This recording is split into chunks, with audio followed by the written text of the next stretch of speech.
You'll need 6 lamb 4/4 chops for this recipe.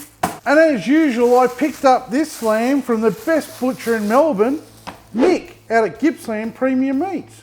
No prep needed. These are ready for some action. A lot of people do not like the gamey flavour and smell you get from lamb. This tends to come from the branched chained fatty acids that you get in lamb.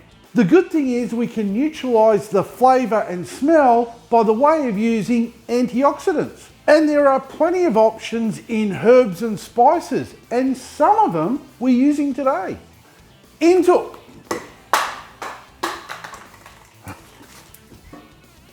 a rub shaker, you want to put a funnel, a funnel, a funnel, a funnel, a funnel, a funnel, a funnel, a funnel, and then 3 teaspoons of lemon pepper, 2 teaspoons of dried rosemary that I've ground up a little, 1 teaspoon of oregano, not oregano, 2 teaspoons of garlic powder, 1 teaspoon of mustard powder, 1 teaspoon of onion powder, 3 teaspoons of smoked paprika, half a teaspoon of chili powder, and 2 teaspoons of kosher salt. You can't win them all. Pop the lid back on and give it a good shake like you're a cocktail maker. Do you know why we call them 4/4 chops? Because if we called them 3/4 chops, you wouldn't get a whole chop.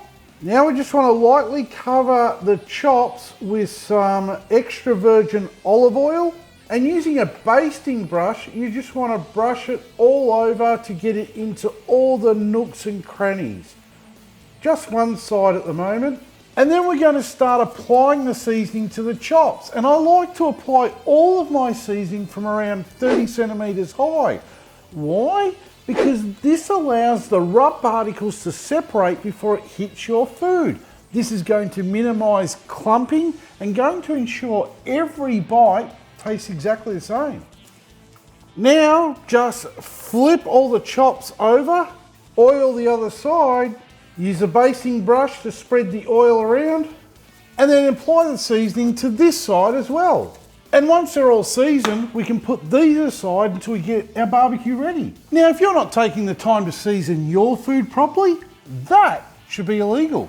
Today, I'm using a 57 centimetre Weber kettle, and I'm pairing it up with a kettle cone and Heat Bead's original briquettes, because I want to be cooking indirectly with a temp of 240 degrees Celsius today. And how I'll do that is by placing the kettle cone in the middle of the charcoal grate. And then 3/4 fill a chimney starter up with unlit briquettes. Light them up, and once they're fully ashed over, dump them into the kettle cone.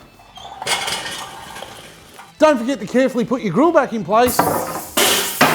Then pop the lid back on, giving the grill 10 minutes to warm up. I'm holding a clipboard. This means I'm important enough to also hold a pen. Cooking time for this recipe will be 30 minutes. Or for those of you who love to use my beer timer, you're looking at a 1 beer cook.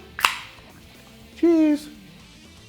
Once the grill's had 10 minutes to warm up, we can spray it with some cooking oil.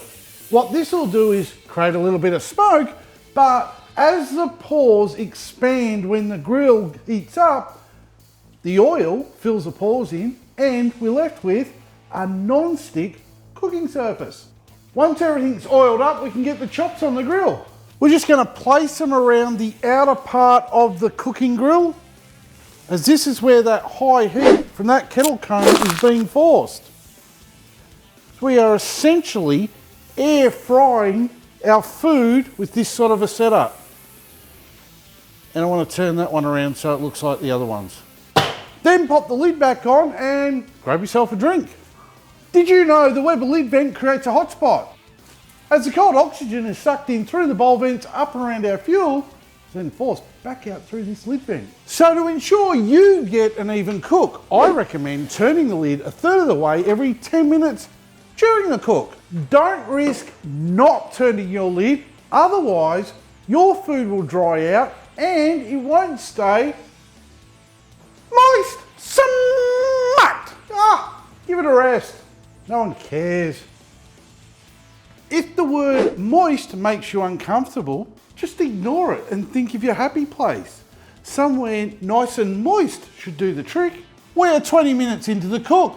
So, grab a lemon, slice it in half, and squeeze the juice of half a lemon over the chops. Pop the lid back on and we're gonna let them finish cooking. Lemon juice is another great antioxidant that's gonna help mask that super gamey flavour and smell that you get with lamb. I don't cook my lamb 4/4 chops to an internal temp. What I do is I cook them till I like the way they look. And when I start salivating, they're ready. And the chops are ready. So we can just get them off the grill. How good does that look? Dig in and eat them straight away.